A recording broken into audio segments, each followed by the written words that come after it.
Mellow greetings, everybody. My name is James. I am from the internet, and today we're going to come at you with another installment of our long-running, successful, popular series entitled All Landlords Are Parasites. I don't know if you've caught any of them before. Hashtag ALAP. ALAP.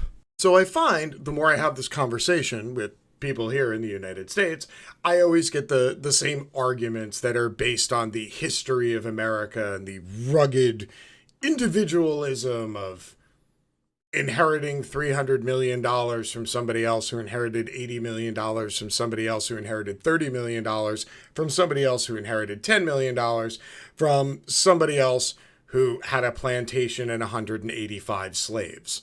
And somehow that's our excuse for having ludicrous, unchecked wealth and income disparity in America that ultimately leads to a landlord class and a renter class. So as we continue hurtling towards a return to feudalism, I thought, for a little bit of perspective, we would take a look at what's going on in the UK, since, you know, they were the ones who made feudalism so damn feudalistically awesome. So here you go.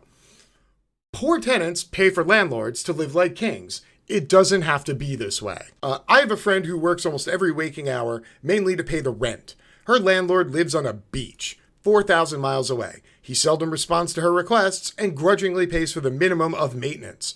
But every so often he writes to inform her that he's raising the rent. He does not have to work because she and other tenants work on his behalf. He's able to live the life of his choice because they give their time to him. As there is a shortage of accessible housing, they have no choice but to pay his exorbitant fees. So, argument number one that we get all the time. Oh, well, if people think the rents are too high, they should just move out. Blah, blah, blah. You do know when rents are high everywhere, it's not like there are many alternatives.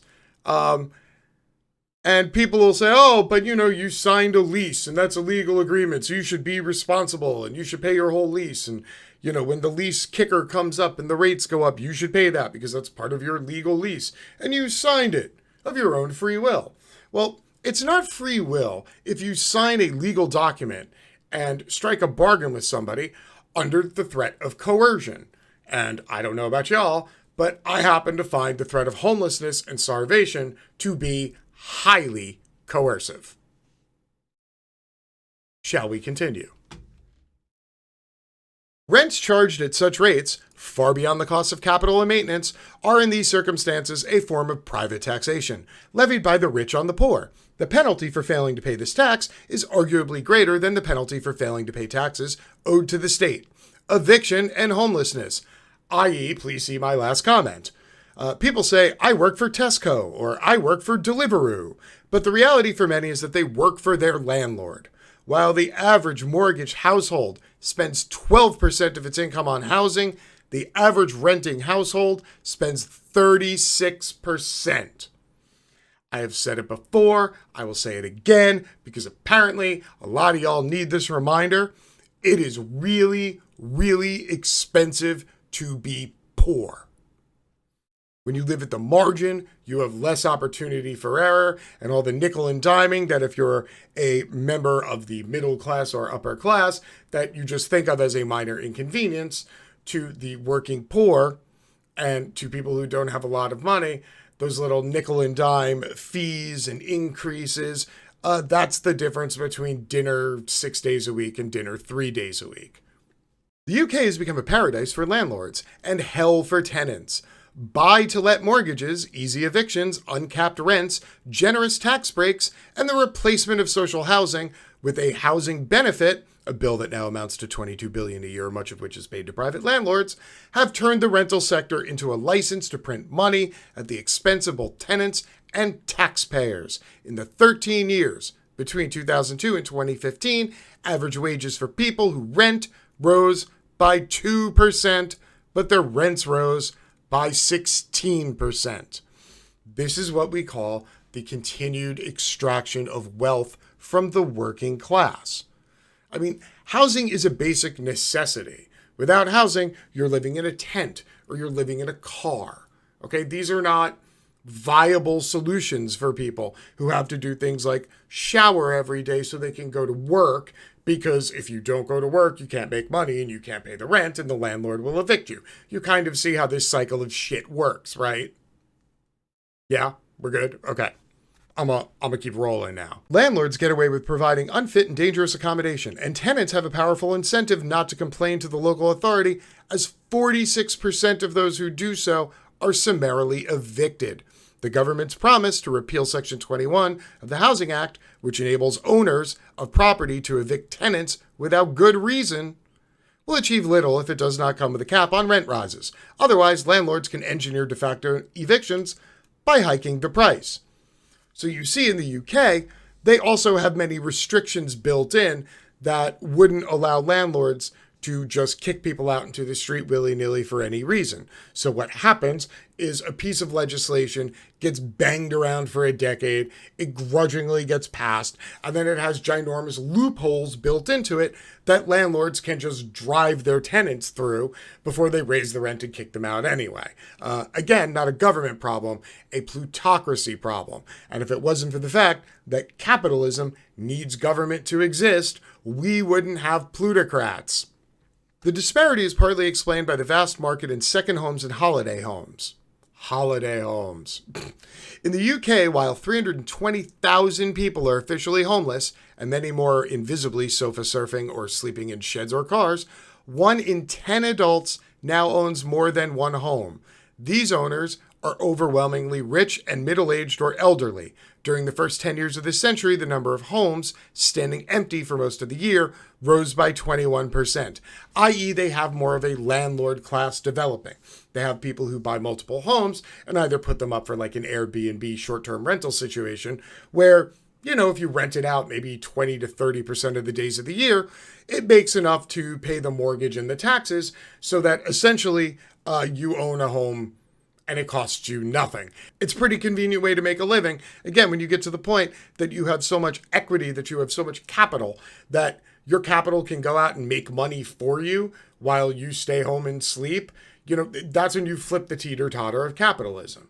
That's when you're, quote, on the winning side. Unfortunately, there are very few people on the winning side of capitalism relative to the number of people who are getting their asses kicked and paying 50%, 40%, 30%, 60% of their wages every month to pay for rent so that they can't save up enough money and get enough capital to buy their own home to stop supporting a landlord who does nothing more for a living than opening the mail. Oh, look, another check. Cool. So this creates an almost feudal economy in which non-owners work for owners. Some of the employers who offer casualized work at the minimum wage, cleaning and servicing holiday homes, and staffing cafes and car parks, are also the local landlords who set rents their own workers cannot afford. So if you control both a person's income and a person's housing, you are essentially a feudal lord. You are indeed lord of the land. You are a landlord. Truly, because if you get to dictate that you pay people $5 an hour and you also get to dictate that they pay $1,000 a month in rent, well then you basically get to control what percentage of their income they have to exist outside of all the time they spend laboring for you to pay you rent. Okay? That is literally feudalism. Literally. This economy is sustained by people living in tents, vans, and caravans. Basic needs can be satisfied very cheaply when you don't have a landlord to support, but landlords have become punitively expensive to maintain. The folk theory of crazy rents and mortgages is that they are the result of too few houses and too many people. We also have the same misnomer over here in the United States. But one of the amazing facts of our time is that the UK has more bedrooms per person than ever before. Throughout the boom in housing prices, the number of dwellings has been growing faster than the number of households. There is plenty of housing for the rich, but a series of outrageous policies to ensure that it remains inaccessible to the poor. There are council tax discounts for second homes and holiday homes, and for single people in large houses. The capital gains tax on second homes and investment properties is lower than income tax. Why work if your extra home earns more than you do, even if it's majority left empty? Anybody, does this sound familiar to you at all? About 6 months ago, when the economy crashed thanks to COVID and all the travel and tourism stopped, there was a slew of stories that came out in outlets all over the country about how the Airbnb landlord class was going to be demolished because there are all these people out here who overextended and bought 2, 3, 4 houses on lines of credit based on the equity they had in the one home that they owned, that they, I don't know, partially paid off or maybe had finally totally paid off. And they used that equity to buy multiple houses, paint them, put furniture in them, and then essentially become mini Hilton landlords. And they'd have like half a dozen Airbnbs. And then all of a sudden, it all dried up and they still had to pay the mortgage. And everybody was like, what about the poor Airbnb class? Well, if they hadn't bought 5 houses, if all of them hadn't bought 5 houses to rent, then there would be more houses on the market. Thus, the price of housing would drop and housing would become more accessible to the working class. But we can't have that because if the working class is busy renting, then they're not buying. And if they're renting, that makes the landlord class very happy and very wealthy. So there you go, everybody. There's a little perspective for you, okay? This is written by people who don't have the rugged American individualism, backing up every argument for why we should be shitty people to other people who can't afford stuff. No, this is basically a view of what happened in America for the last 20 years, just in another country. So when people tell you that the problem is our government, and it's happening other places that also have governments that aren't our government, but they also have capitalism, and the capitalism is the one thing that they have in common.